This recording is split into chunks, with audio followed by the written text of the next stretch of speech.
Hello everyone, and welcome to the church on YouTube.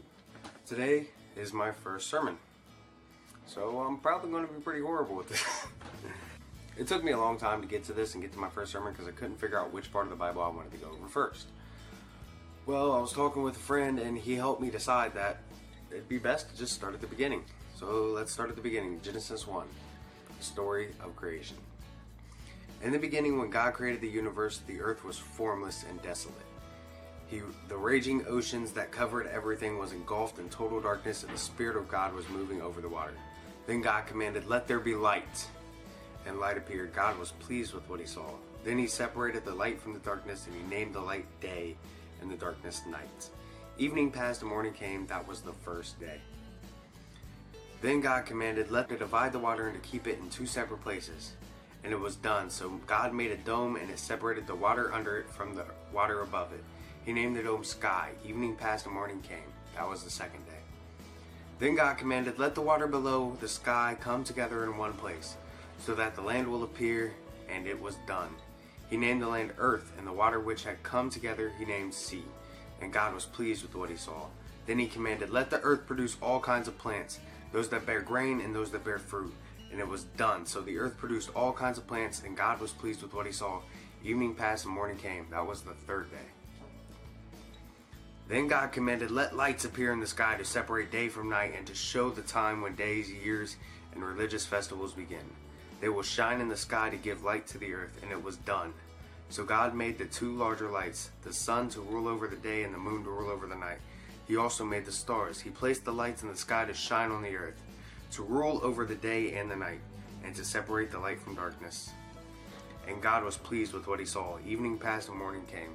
That was the fourth day. Then God commanded, "Let the water be filled with many kinds of living beings, and let the air be filled with birds." So God created the great sea monsters, all kinds of creatures that live in the water, and all kinds of birds. And God was pleased with what he saw. He blessed them all and told the creatures that live in the water to reproduce and to fill the sea. And he told the birds to increase in number. Evening passed and morning came. That was the fifth day. Then God commanded, "Let the earth produce all kinds of animal life, domestic and wild, large and small." And it was done. So God made them all, and he was pleased with what he saw. Then God said, "And now we will make human beings. They will be like us and resemble us. They will have powers over the fish, the birds, and all animals, domestic and wild, large and small." So God created human beings, making them to be like himself. He created them male and female, blessed them and said, "Have many children so that your descendants will live all over the earth and bring it under their control. I am putting you in charge of the fish, the birds, and all the wild animals. I have provided all kinds of grain and all kinds of fruit for you to eat. But for all the wild animals and for all the birds, I have provided grass and leafy plants for food." And it was done. God looked at everything he made, and he was very pleased. Evening passed, morning came. That was the sixth day. And on the seventh day he rested. That's why we celebrate church on the seventh day. It is the Sabbath. But you see, here's the thing. Most churches take this completely literally. This is exactly how it happened, which we all know is not true. You see, science can prove that. The thing about the story of creation is, the story of creation is just a fable. It is made to simplify it for little kids. Because if we start to explain everything and exactly how it happened instead of simplifying it today's and exactly how long it took, kids are going to be confused. They're going to be lost. They're not going to have any idea what's going on. And they're going to completely lose interest. Heck, most adults will be lost and completely lose interest. You're not meant to take this literally. See, science and religion, they don't always have to just clash. They can work together, and we can use a little bit of common sense to separate what's in the Bible and what's a story and what really happened. That is a story. It's simplified into 7 days. Yes, God did really create the universe. And that is really how it happened. But we all know it took a lot longer than 7 days. 7 days can really be translated into a few million years. A few billion years possibly. I don't even know. But we do know for a fact it did not just take 7 days. This is not exactly how it happened, and it is not meant to be taken literally. It's just a story meant to teach us and help us through life. Meant to teach us how God created the universe, but simplified so that we can understand it.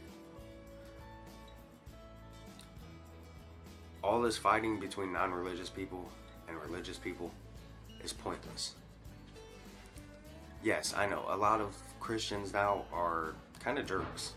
They don't really pay attention to anything. They pick and choose what pieces of the Bible they want to listen to. See, the reason I created this church is to teach people about the Bible. The Bible is open to interpretation. So when you go to most churches, you're not really learning much about the Bible. You're learning about that one preacher's point of view. What I want to do is just tell you exactly what the Bible said, try and help explain how I see it and how I understand it to be. And then you can make your own opinions off of that. Now, if this does get somewhere, and there's a lot of people watching this, I don't want any hate in the comments. Everybody is welcome at this church. Everybody. Whether you're a Christian, a Jew, I don't care if you're atheist, a Satanist. If you want to come and listen to the story and believe in the messages in the Bible, then you're more than welcome here. The Bible teaches us love and understanding. We shouldn't be twisting it and using it for hate like most people are doing now. It's the reason Christianity is a dying religion. And if we don't stop this and start living the way the Bible tells us to, Christianity is going to go out the way of the pagans. We're not going to be around anymore. See, the Bible teaches us acceptance. But yet, most churches will not accept people for so many stupid reasons. I've actually seen churches that have kicked me out because I'm white. There are churches that will kick many people out because they're gay. But churches are meant to accept everyone. And it needs to start being that way again. So here it is. I'm creating my own church. Everybody here is welcome. It's on YouTube so everybody can get to it. If you don't have a computer, go to the library, watch it. It's fun. But if you did like it, well, we'll say that's all for today. I'll see you guys next week. If you did like it, hit that like button. Feel free to hit that subscribe button, and there's a little bell next to it to inform you whenever I post a message. I'm mostly going to be posting videos on Monday. Every sermon will be on Monday, but I may post a few videos in between just for the fun of it. And I would love to see you guys back. Anybody who watched this, please tune in every week. We would love to have you here. Alright, that'll be all for the church on YouTube, and I will see you guys later.